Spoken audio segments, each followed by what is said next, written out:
नमस्कार। इस खास विश्लेषण में स्वागत है। आज हम एक ऐसी कमाल की टेक्नोलॉजी पर बात करने वाले हैं जिसने कंटेंट क्रिएशन की दुनिया को बिल्कुल बदल कर रख दिया है। हम बात कर रहे हैं एआई मल्टी लैंग्वेज ब्लूप्रिंट की। इसमें सबसे हैरान करने वाली बात यह है कि एक ही कंटेंट को बार-बार अलग भाषाओं में शूट करने की अब बिल्कुल ज़रूरत नहीं है। तो चलिए इस अनोखे और पावरफुल कॉन्सेप्ट के बारे में डिटेल में जानते हैं। एक वक्त था जब अलग अलग देशों तक पहुंचने के लिए अलग चैनल्स, नई टीम्स और लाखों रुपए लगाने पड़ते थे।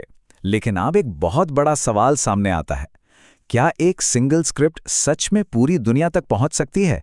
जवाब है बिल्कुल हाँ। आज की एडवांस्ड एआई टेक्नोलॉजी का इस्तेमाल करके सिर्फ एक ओरिजिनल कंटेंट पीस से स्पेनिश, हिंदी और इंग्लिश ऑडियंसेस को एक ही वक्त पर एंगेज किया जा रहा है। ये अपने आप में एक बहुत बड़ा गेम चेंजर है।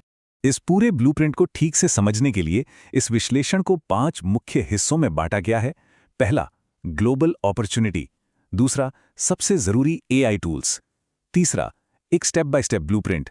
चौथा, काम के लिए सही नीशेस। और पांचवा, सबसे इंपॉर्टेंट, अर्निंग्स और स्ट्रैटेजी। तो चलिए शुरुआत करते हैं पहले सेक्शन से, जो है ग्लोबल अपॉर्चुनिटी। आखिर इस मल्टी लैंग्वेज चैनल का असली मतलब क्या है? देखिए, यहाँ उन पुराने जमाने वाले सिंपल टेक्स्ट सबटाइटल्स या स्क्रीन के नीचे आने वाले कैप्शंस की बात बिल्कुल नहीं हो रही है। एक मल्टी लैंग्वेज एआई चैनल का कोर कॉन्सेप्ट थोड़ा अलग है। एआई की मदद से किसी भी ओरिजिनल वीडियो को एकदम नेचुरल वॉइस और परफेक्ट लिपसिंग के साथ किसी दूसरी भाषा में डब किया जाता है। मतलब देखने वाले को बिल्कुल यही लगेगा कि बोलने वाला इंसान उन्हीं की लोकल भाषा में बात कर रहा है। ये टेक्नोलॉजी का एक नया और बिल्कुल अलग लेवल है। और इसका डायरेक्ट असर अलग अलग कैटेगरीज में साफ देखा जा सकता है। बड़े क्रिएटर्स जैसे कि मिस्टर बीस्ट, जिन्होंने इस ट्रेंड की शुरुआत की थी, अपनी इंग्लिश वीडियोस को हिंदी या स्पेनिश में डब करके अपनी ऑडियंस को कई गुना बढ़ा रहे हैं। वहीं अगर एनिमेटेड किड्स चैनल्स की बात करें तो वो लोग सिर्फ एक एनिमेशन बनाते हैं और उसे ग्लोबल लैंग्वेजेस में ट्रांसलेट करके बार बार मोनेटाइज करते हैं। उसके अलावा एआई न्यूज़ और मोटिवेशन वाले चैनल्स भी मल्टीपल रीजन्स को टारगेट करके मल्टीपल इनकम स्ट्रीम्स बना रहे हैं। ये प्रोसेस सच में एक मैजिक की तरह काम कर रहा है। अब बढ़ते हैं दूसरे सेक्शन की तरफ, जरूरी एआई टूल्स, यानी इस डिजिटल असेंबली लाइन को तैयार कैसे किया जाए। इस पूरे इकोसिस्टम को एक हाईली एफिशिएंट डिजिटल फैक्ट्री की तरह देखा जा सकता है, जहां पर हर एआई टूल एक स्पेशलाइज्ड एम्प्लॉय की तरह काम करता है। जैसे चैट जीपीटी यहां एक राइटर और ट्रांसलेटर का काम करता है। 11 लैब्स एक वॉइस एक्टर बन जाता है जो एकदम नेचुरल साउंडिंग डबिंग देता है।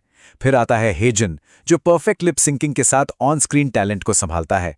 और आखिर में कैपकट और कैनवा जैसे टूल्स एडिटिंग, कैप्शंस और बढ़िया थंबनेल्स डिजाइन करने की पूरी जिम्मेदारी उठाते हैं। मानो पूरा का पूरा क्रू ही डिजिटल है। चलिए अब आते हैं तीसरे सेक्शन पर, स्टेप बाय स्टेप ब्लूप्रिंट। देखते हैं कि ये एक्चुअल एग्जीक्यूशन प्रोसेस शुरू कैसे होता है।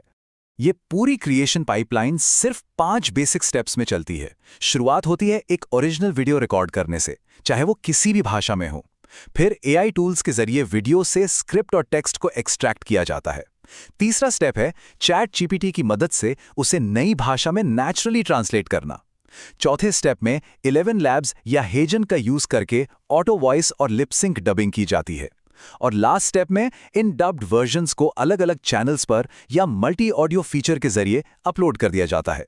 लेकिन यहाँ इस ट्रांसलेशन प्रोसेस में एक बहुत ही इंपॉर्टेंट गोल्डन रूल याद रखना है, और वो ये है कि कभी भी वर्ड टू वर्ड यानी शब्द दर शब्द ट्रांसलेशन नहीं करनी चाहिए।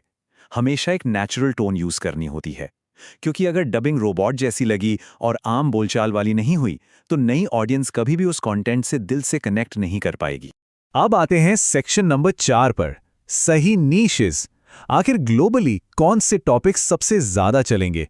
सच बात तो यह है कि हर एक टॉपिक यूनिवर्सली काम नहीं करता, लेकिन कुछ खास नीशेस ऐसे हैं जो दुनिया भर में बहुत तेजी से चलते हैं, जैसे कि motivation, tech news, finance, horror stories या फिर किड्स कंटेंट।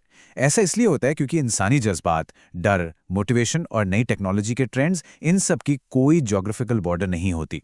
दुनिया में ऐसे अरबों लोग हैं जो शायद इंग्लिश नहीं बोलते, पर एक अच्छी कहानी अगर उनकी भाषा में सुनाई जाए तो वो अपना असर छोड़ती ही है। और अब आते हैं अपने आखिरी और शायद सबसे मजेदार हिस्से पर, सेक्शन 5, अर्निंग्स और स्ट्रैटेजी। इस पूरी मेहनत के पीछे का जो फाइनेंशियल लॉजिक है वो बेहद सॉलिड है। अगर सिर्फ लोकल मार्केट तक सीमित रहा जाए तो अक्सर आरपीएम यानी रेवेन्यू पर मिल या रेवेन्यू रेट कम मिलता है और व्यूज भी लिमिटेड रहते हैं। लेकिन सोचने वाली बात यह है कि वही सेम कंटेंट जब यूएस या बाकी ग्लोबल ऑडियंसेस के लिए ट्रांसलेट होता है तो उस पर सिग्निफिकेंटली ज़्यादा पे आउट रेट मिलता है। इसका सीधा सा मतलब है एक ही वीडियो से आने वाली अर्निंग्स कई गुना तक मल्टीप्लाई हो जाती हैं। हालांकि इसमें पोटेंशियल बहुत ज्यादा है, पर कुछ गलतियां ऐसी हैं जो किसी भी चैनल को बर्बाद कर सकती हैं, जैसे सस्ती रोबोटिक एआई आवाजें यूज करना, खराब ट्रांसलेशन या लो क्वालिटी ऑडियो रखना। लोग इन चीजों से तुरंत दूर भागते हैं। इसके अलावा बिना किसी ह्यूमन टच के कंटेंट बनाना या हर रीजन के लिए बिना नए थंबनेल्स डिजाइन किए बस सीधे अपलोड कर देना, ये सब मिस्टेक्स एक लॉन्ग टर्म ग्लोबल चैनल बनाने के रास्ते की सबसे बड़ी रुकावटें बन जाती हैं। तो जो नए क्रिएटर्स इस फील्ड में आना चाहते हैं उनके लिए एक क्लियर स्ट्रैटेजी क्या होनी चाहिए? शुरुआत में लंबे वीडियोस बनाने की जगह शॉर्ट फॉर्म कंटेंट पर फोकस करना बेस्ट रहता है, जैसे एआई फैक्ट्स या छोटे मोटिवेशन क्लिप्स।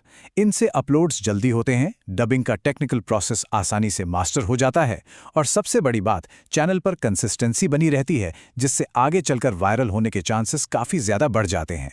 इस पूरे विश्लेषण को देखने के बाद एक बहुत ही गहरा सवाल हमारे सामने आता है। जब एआई ने सारी भाषाओं की रुकावट ही खत्म कर दी है, तो अब ग्लोबल रीच को आखिर कौन लिमिट कर सकता है? सच्चाई तो यही है कि अब बस एक ही लिमिट बची है और वो है हमारे आइडियाज़ की क्वालिटी। अगर कोर कंटेंट पावर पैक्ड है तो आज के ये एआई टूल्स उसे सीधे पूरी दुनिया के सामने रख सकते हैं। इस विश्लेषण में शामिल होने के लिए बहुत बहुत शुक्रिया।